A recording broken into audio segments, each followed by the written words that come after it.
How to add amazing colour effects to Affinity Photo by using fill layers, which are live features of Affinity Photo. Start with a fresh document, and the key thing is a layer menu. So go to the layer menu and new fill layer. So select that.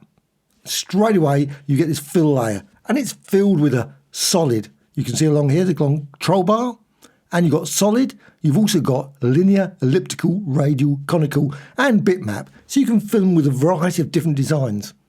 I'm just going to go with elliptical. You can now go to the gradient tool and you can manipulate this design. So you simply just drag, click anywhere and drag, and it's live. You can only have one of these at any time within the same fill layer. So just add and drag, and you can modify it in all kinds of different lengths. So just stretch this out.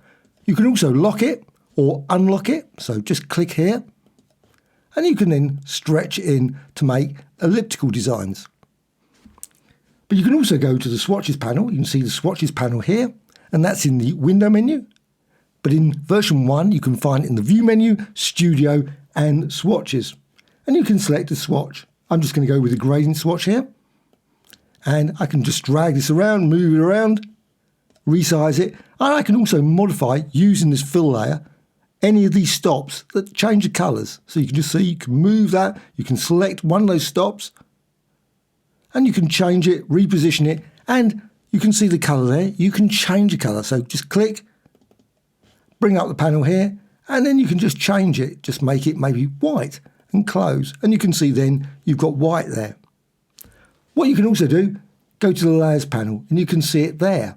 You can right click, and it's just a layer, a standard layer, but it's not a pixel layer, so you can't apply filter effects to it unless you rasterize it. So let's just go down here and duplicate.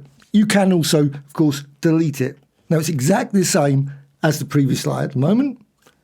And what you do, you can reposition it. Now this is in a different position to the other one. Because it doesn't have any transparency, you can't see the underlying gradient. But what you can do in circumstances like that, you can go here to the layers panel, and you've got this one selected. Just go down here to blending modes, and you can run through the blending modes. And I'm just going to go with difference. You can, of course, use any of the others, but difference is a very dramatic one.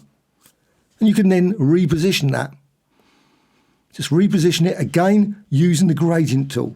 And you can put it, say, there. Now, you also notice along this context, there's also stroke. That's useful for other things, but I'm just going with, in this case, it's a fill layer. I'm just using the fill option. I'm going to change the gradient now. Don't need to have the same gradient either. So you can just go over here and select another gradient. Now, in this case, the gradient's linear. This gradients panel, the swatches, stores the linear, radial, etc. So as soon as you apply it, you can see it changes to this type. And again, you can always go over here and change it maybe to elliptical or radial. And you can reposition it. And because of the blend mode of difference, you can see as you do that, you can see the changes there. What you can also do is you can go and add effects.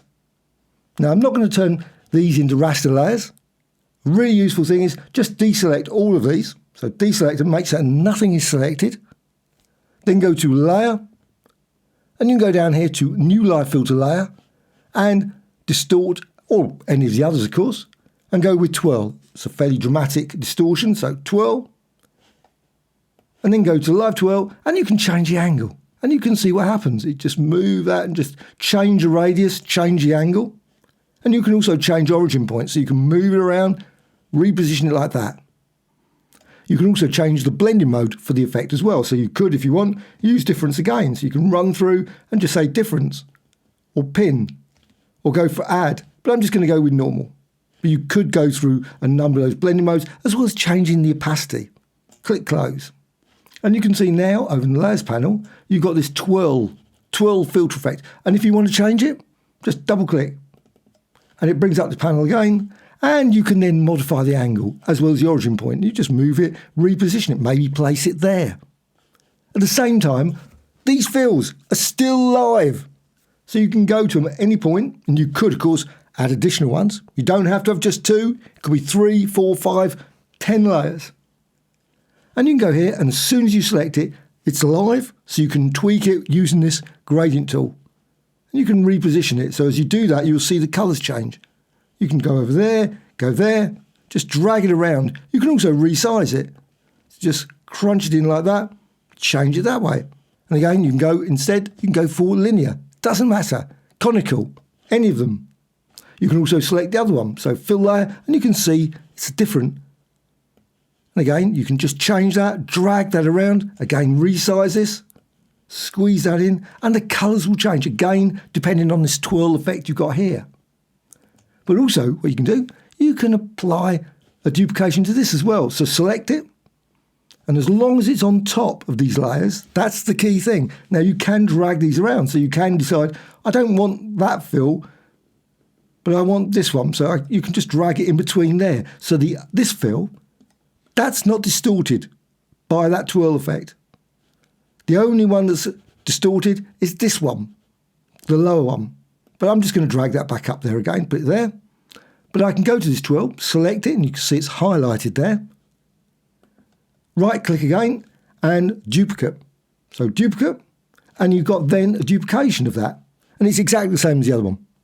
So what I can do, double click, and I can go here and I can change the angle there. So I can change that, and it's independent of the other one. And also I can modify the origin point, so I can just place it there instead. And again, go here to the blending mode, so I can run through those, and you can see you can blend it in different ways. Again, I'm just going to go with normal.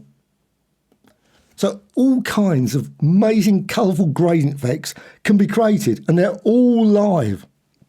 So again, select this one, and you can run through all the gradients. So I'm just using this fill layer. I could use the other one, of course, as well. And just click it. So as I do that, just run through all the... Now, the gradients you've got in your swatches will probably be different from mine. But what you can do, please check out my video on how to create gradients. So you can create thousands of gradients, which you can then apply very quickly just by clicking just all along here in the swatches. And you can see all kinds of different colour effects can be created. Or once you're happy with everything, say you've got everything, you're really happy with the whole design, you can then, if you want to, simply go to Layer, and then you can say Merge Visible. So they're all merged into a single pixel layer, which you can then use with various pixel filters. So Merge Visible. Now, that doesn't remove the other ones. They're still there. They're still there. You can still go back to them at any point.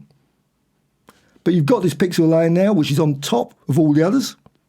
And then you can just go here to Filters, and you, of course, then can just go down here, Distort, and maybe go for Mirror.